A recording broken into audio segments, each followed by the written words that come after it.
나아가는 예배가 되었으면 좋겠습니다.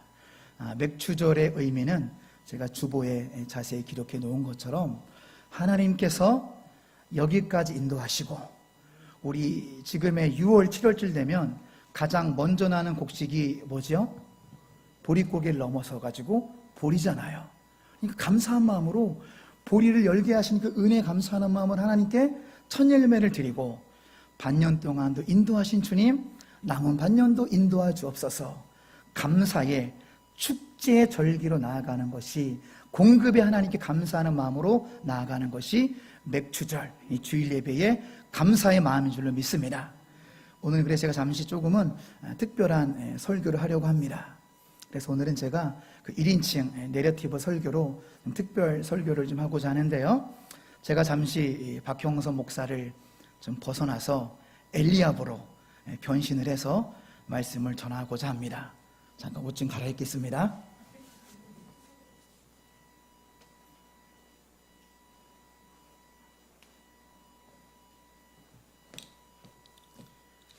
파키스탄 사온 조끼인데요.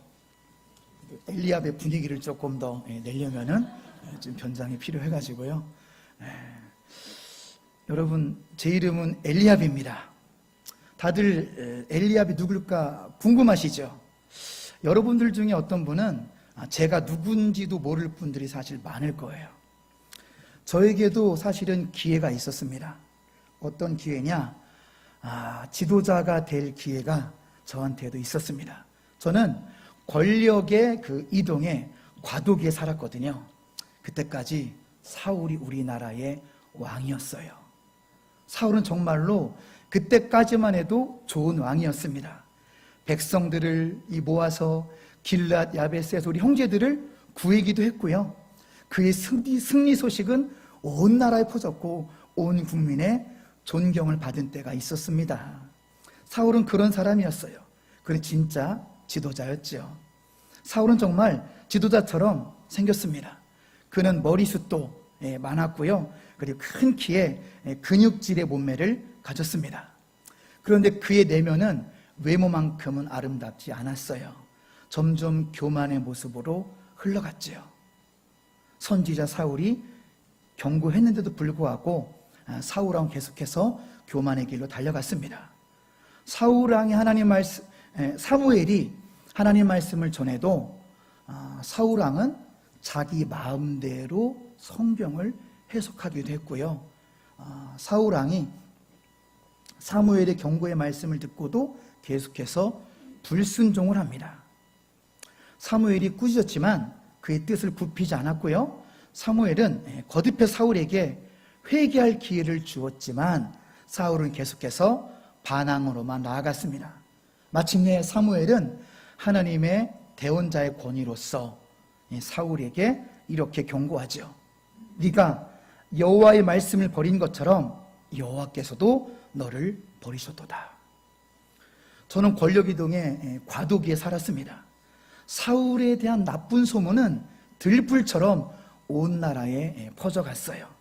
사울은 점점 사라져가는 중이었습니다. 그래서 그때 저를 포함해서 모든 사람들이 이제 사울이 지니까 다음 왕은 누구일까? 저 또한 몹시 궁금했습니다.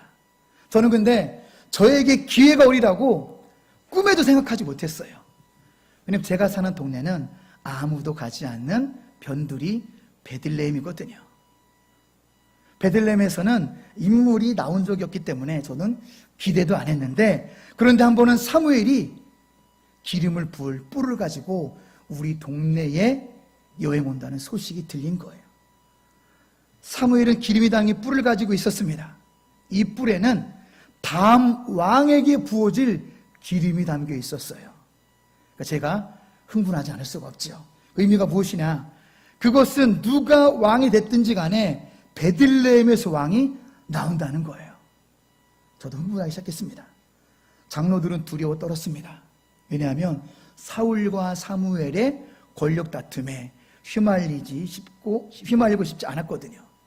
사무엘은 제사를 드려 온 것이라고 사람들을 진정시켰지만 사무엘은 그 이상의 일을 하려고 온 것이지요. 사무엘이 드디어 우리 아버지를 만나기를 원했습니다.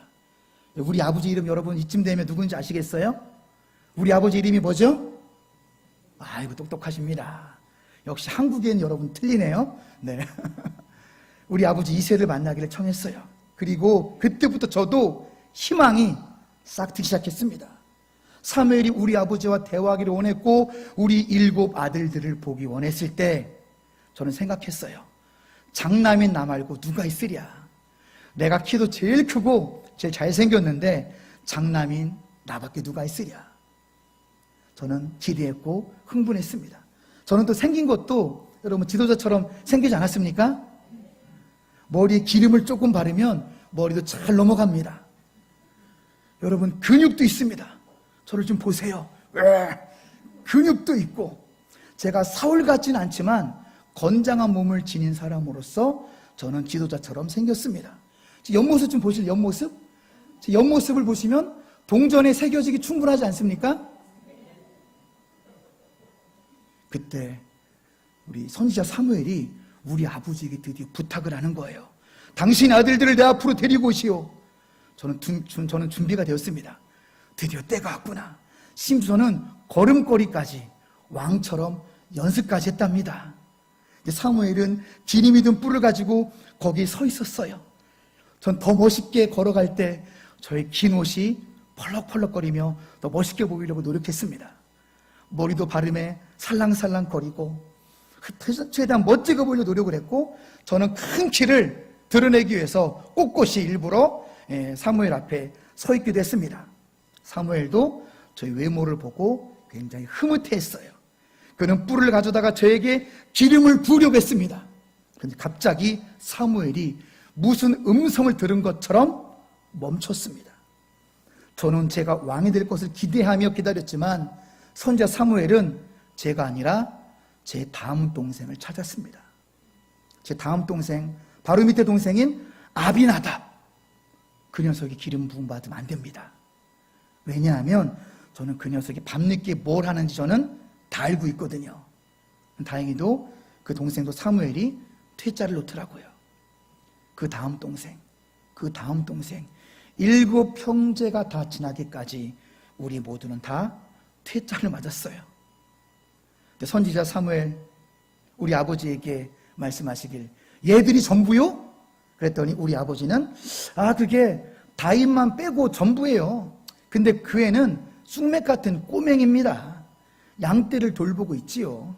그 애는 그저 소년인데 분명 그 다윗을 보시면 실망하실 거예요.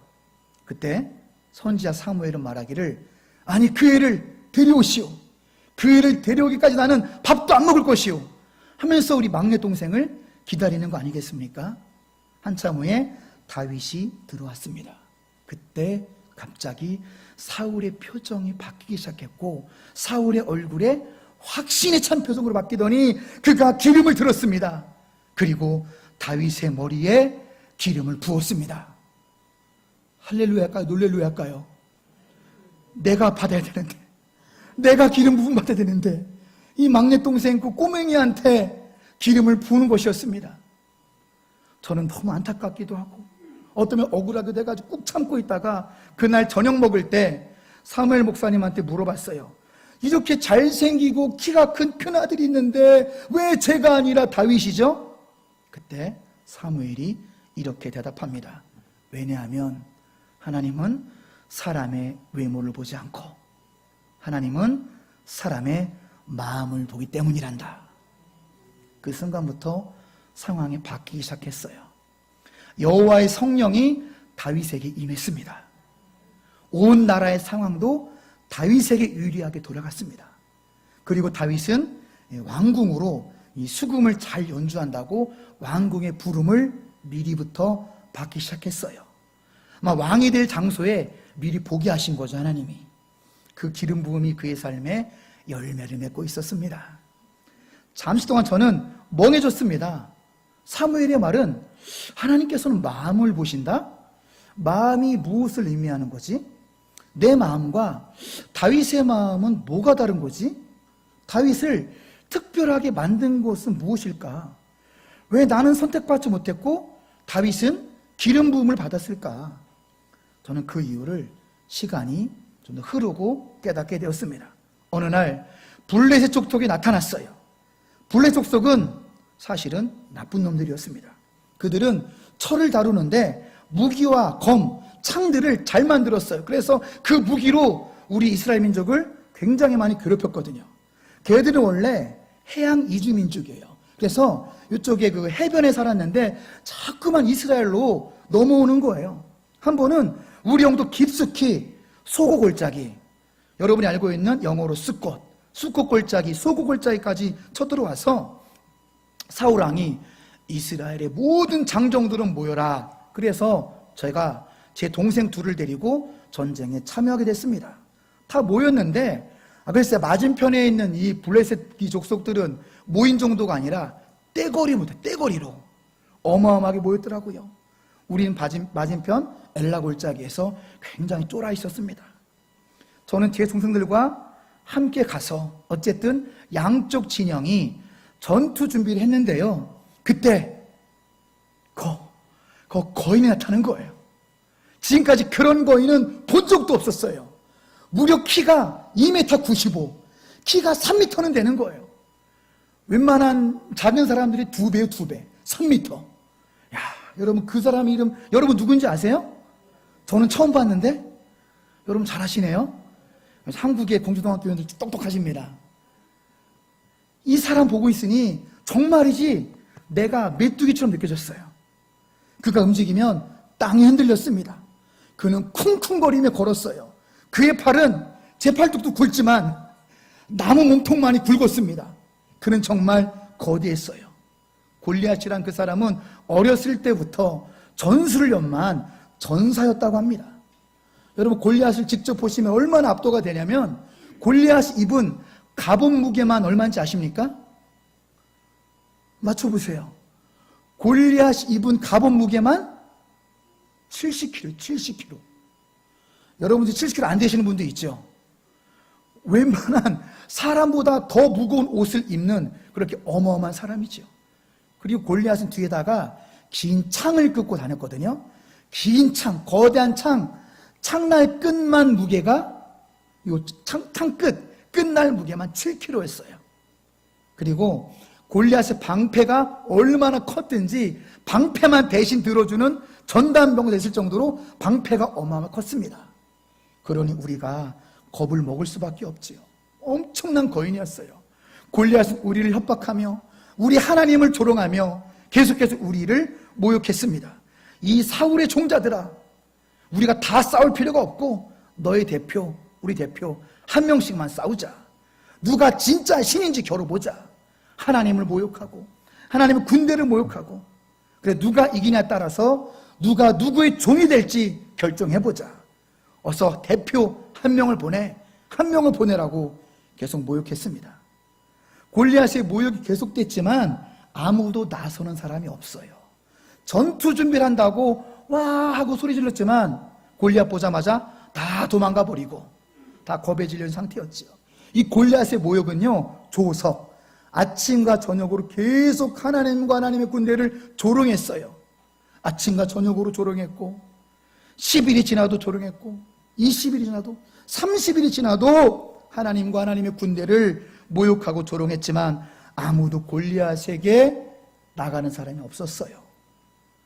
같이 전쟁에 나와 있던 우리 왕 사울왕도 같이 전쟁터에 나와서 텐트 안에 거하고 있었지만 사울왕도 얼마나 답답했겠습니까? 그래서 우리 왕 사울이 한 가지 조건을 내걸었어요.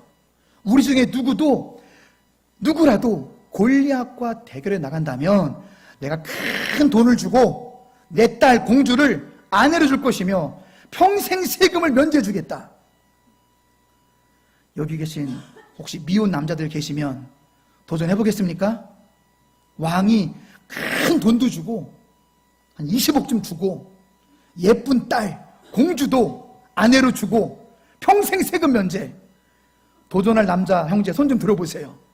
나 이 정도면 도전하겠다. 없이요? 전사님 도전해야지. 주를 위해 목숨을 바쳐야지. 죽으면 죽으리라. 그런데 이때까지 우리나라 이스라엘 족속들에서도 자원자가 없었습니다. 그런데 40일이 지나고 진짜 당황한 일이 생겼어요. 아니, 우리 모두가 당황했습니다. 우리 아버지가 글쎄 꼬맹이 다윗을 보낸 거 아니겠습니까? 형들한테 곡식하고 치즈 덩어리 좀 갖다 주라고 이 꼬맹이 막내 동생 다윗이 와서 참으로 황당했습니다. 저는 큰형으로서 우리의 겁에 질린 모습을 보여주기 싫었거든요. 이 모습을 정말 동생에게 보여주기 창피했습니다. 그런데 다윗 이 녀석은 오자마자 다른 병사들과 대화를 하는 거예요. 나라를 걱정하는 것처럼. 저는 얘가 굉장히 재수없었거든요. 왠지 아시죠? 내가 기름 부음 받아야 되는데 이놈이 기름 부음 받고 그냥 폼 잡는 것처럼 보였어요. 막 나라 걱정하는 척하고. 그래가지고 굉장히 그래서 얄미워가지고 걔가 하는 건 다 못마땅했어요. 그래서 한마디 했습니다. 야, 꼬맹이 여기서 뭐 하는겨? 집에 돌아가 양떼나 돌봐. 내가 네 속을 모를 줄 알고? 이 고약한 놈, 너 전쟁 구경이나 한국 온 거잖아. 당장 꺼져버려. 이렇게 말했어요. 그런데 다윗은 이런 말에 굴하지 않았습니다. 다른 병사들에게 전쟁이 어떻게 돌아가는지 계속 물어보고, 자, 문제가 뭐지요? 물어보니까 사람들이 뭐라고 답했을까요? 문제는 골리앗이지요. 그 말을 들은 다윗은 이렇게 반응합니다. 겨우 골리앗 때문이라고요? 이것도 황당하죠. 모든 군인들이, 모든 장정들이 골리앗 앞에서 다 쫄아 있는데 이 막내 꼬마 녀석이 한다는 말이 우리가 다 겁에 쩔어 있는데 겨우 골리앗 때문이라고요? 이 다윗의 용맹함은 금방 소문이 나서 텐트 안에 있었던 사울 왕에게도 소문이 난 거예요. 그래서 사울 왕이 텐트로 즉시 다윗을 불렀습니다. 야, 네가 골리앗과 싸우겠다고? 너는 전사가 아니야. 너는 아이야. 넌 어린 아이라고. 다윗이 이때 대답을 합니다. 왕이시여, 저는 제 양떼를 지키려고 곰하고도 싸웠고 사자와도 싸웠습니다. 그때마다 하나님은 나와 함께 하셨습니다. 하나님께서 저와 함께 하시기 때문에 제가 골리앗을 이길 수 있습니다. 내 동생 다윗은 확신이 있었습니다. 믿음이 있었어요. 그 믿음은 사울왕에게도 없었고 요나단에게도 없었고 큰형인 전 엘리압에게도 그런 용기가 믿음이 없었는데 다윗에게는 믿음이 있었습니다. 사울왕은 다윗의 출전을 허락하고 자신이 입던 갑옷을 어린 다윗에게 입히게 되죠. 당연히 엄청 컸겠죠. 사울왕은 한 190은 됐는데 다윗은 그때까지는 소년이었거든요. 당연히 너무 컸기 때문에 다윗은 익숙하지 않아서 벗을게요 라고 말했지만 그 속뜻은 사실은 이런 고백이었어요. 이딴 거 필요 없이요. 믿음이 있었기 때문에 사실 다윗 속마음이었어요. 이거 필요 없다. 그리고 다윗은 골리앗과 싸울 준비를 합니다. 시냇가로 가서 물맷돌 5개를 준비합니다. 다윗은 하나님이 나와 함께 하시면 내가 승리한다는 확신이 있었거든요. 왜 5개인지 아십니까? 물맷돌 5개를 주신 이것 또한 내 동생 다윗의 믿음이었어요. 하나는 내가 골리앗을 명중시키고 그 뒤에서 버티고 있던 3m 되는 아들들 4명이 뒤에 있었거든요. 실제 배경이 그렇습니다. 그래서 만약에 내가 골리앗을 쓰러뜨려서 4명의 아들 거인이 달려오면 한 놈에 한 명씩 다 보내버리겠다. 하나님 나와 함께 하시면 한 명에 한 놈씩 다 보낼 수 있다라는 믿음이 있었습니다. 할렐루야. 그래서 물맷돌 5개를 취한 거예요. 그래서 그중 하나를 물매에 넣었습니다. 여러분, 물매가 뭔지 아세요? 저는 3000년 전에 와서 알지만 여러분은 잘 모르실 것 같아요. 물매는 여러분이 쓴 마스크 같이 생겼는데 그렇게 가죽 주머니로 된 거에 긴 끈이 달렸어요. 긴 끈이. 그래서 이제 그 가운데에 돌을 집어넣는 거죠. 물매 돌을 집어넣고 골리앗을 향해서 저도 걸어갔습니다. 골리앗은 매일 한 것처럼 고함을 지르러 나왔다가 우리 동생 다윗을 보고 어이가 없어 했죠. 야, 꼬맹아, 내가 개냐? 어디 작대기를 가지고 와가지고 설치되고 있는 거요. 이스라엘에 무기도 없는 너를 내보낸 거냐? 그리고 계속해서 골리앗은 자기 신의 이름으로 하나님을 조롱하고 하나님의 군대를 조롱하고 다윗을 저주했습니다. 그래도 다윗은 물러서지 않았습니다. 골리앗은 더 약이 올라가지고 오냐? 그래, 내가 죽고 싶다고 오늘 내 시체를 들짐승의 밥이 되게 해주마. 그때 다윗은 골리앗을 똑바로 쳐다보며 말했습니다. 너는 칼과 창을 가지고 내게 나오지만 나는 만군의 하나님 여호와 이름으로 내게 나아가노라. 오늘 내가 너를 죽이고 내 머리를 들짐승에 줄 것이며 블레셋 족속들은 새들의 밥이 될 것이다. 그리고 모든 사람이 전쟁의 승리는 칼과 단창에 있는 것이 아니라 전쟁의 승리는 하나님 이름과 권능에 있음을 알게 될 것이다. 할렐루야. 골리앗은 이 말을 듣고 속이 부글부글 끓었습니다. 짐승같이 포효하며 소리를 질렀지만 골리앗의 단점은 매우 느림보라는 점이에요. 몸이 3m가 되니까 굉장히 골리앗은 느렸어요. 하지만 내 동생 다윗은 얼마나 빨랐냐면 마치 발에 날개가 달린 것처럼 내 동생 다윗은 빨랐습니다. 물매를 빙빙 돌리며 달기 시작합니다. 아마 내 동생은 연습을 엄청 한 것 같아요. 그냥 돌리는 것도 힘든데 달리면서 빙빙 돌다가 골리앗이 쿵쿵거리며 다가오니까 휙휙 돌리다가 한쪽 끝을 탁 놓으면 어떻게 될까요? 한쪽을 탁 놓으면 돌이 팽 하고 날아가죠. 그래서 그것이 그 물맷돌이 골리앗을 향해 날아갔습니다. 수많은 군사들은 숨죽여 그것을 구경을 했죠. 마침내 물맷돌은 날아가 골리앗의 이마에 콱 박혔습니다. 골리앗은 고꾸라졌습니다. 생각보다 너무 빨리 싸움이 끝났어요. 다윗은 전쟁에 나갔지만 칼이 없이 나갔습니다. 그래서 다윗은 골리앗의 칼을 빼내서 골리앗을 죽이고 골리앗의 목을 베었습니다. 이 광경을 본 블레셋 군인들은 어떻게 됐을까요? 걸음아 나 살려라. 다 도망가기 시작했습니다. 이스라엘 군사들은 그 하나님의 역사를 보면서 사기가 충천하여 블레셋 족속을 쫓아가서 다 무찔렀습니다. 이스라엘이 멋지게 승리했습니다. 하나님이 이스라엘이 승리하게 하셨습니다. 할렐루야. 우리나라의 운명은 애송이 꼬마 하나로 우리나라 운명이 바뀌게 되었죠. 내 동생 다윗의 마음은 저의 마음과 달랐습니다. 그는 지도자의 마음을 가지고 있었고 그는 믿음이 있었던 것입니다. 하나님이 나와 함께 하시니 반드시 승리한다는 믿음이 다윗에게는 있었습니다. 그래서 다윗은 용감했던 거예요. 다윗은 믿음이 있었기 때문에 용기가 있었습니다. 그러나 장남이라고 하는 큰형이라는 저 엘리압은 그런 믿음이 없었기 때문에 여러분 읽으신 7절 말씀에서도 하나님이 이미 나를 버렸다라고 말씀하신 것이고 저에게 기름도 붓지 않은 것이죠. 오늘 처음 뵌 동안가족 여러분, 전 처음 뵀어요. 엘리압이기 때문에 세상 모든 사람들이 하나님을 안 믿더라도 여러분만큼은 하나님을 온전히 믿으시기 바랍니다. 하나님이 여러분과 언제나 함께 하심을 정말로 믿으시기 바라요.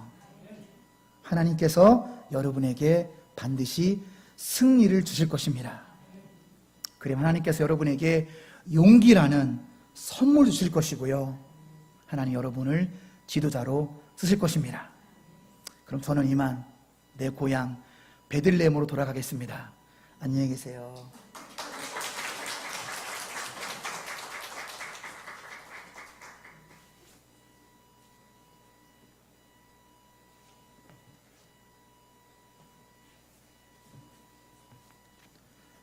네, 여러분, 박 목사로 돌아왔습니다. 엘리압의 후회와 여러분 고백을 들으시면서 귀한 교훈을 얻으셨습니까? 꼭 기억하시기 바랍니다. 믿음과 용기는 연결이 되었다는 사실이에요. 진정한 믿음을 가지면 진정한 용기를 얻습니다. 진정한 믿음을 가지면 하나님 여러분을 지도자와 리더로 사용하실 것입니다. 기도하겠습니다. 하나님, 오늘 맥주감사 주일을 맞이하여 사랑하는 동암의 모든 가족들에게 진정한 믿음을 주시옵소서. 머리로 믿는 믿음이 아니라 하나님의 어떤 순간에도 나와 함께 하시며 나의 고통의 순간, 나의 우울함의 순간, 내가 괴로운 순간에도 우리 하나님은 내 옆에 계심을 믿는 진정한 믿음을 주시옵소서. 머리로만 믿는 믿음이 아니라 가슴으로 믿는 진정한 믿음을 맥주감사 주일을 맞이하여 우리 모두에게 허락하여 주시옵소서. 주신 말씀처럼 진정한 믿음으로 하루하루 용감하게 살아가게 해 주시옵소서. 세상에 두려운 것이 너무나 많사온데 우리가 진정한 믿음으로 나아갈 때 진정한 용기 있고 다윗처럼 용감하게 인생을 살게 하여 주시옵소서.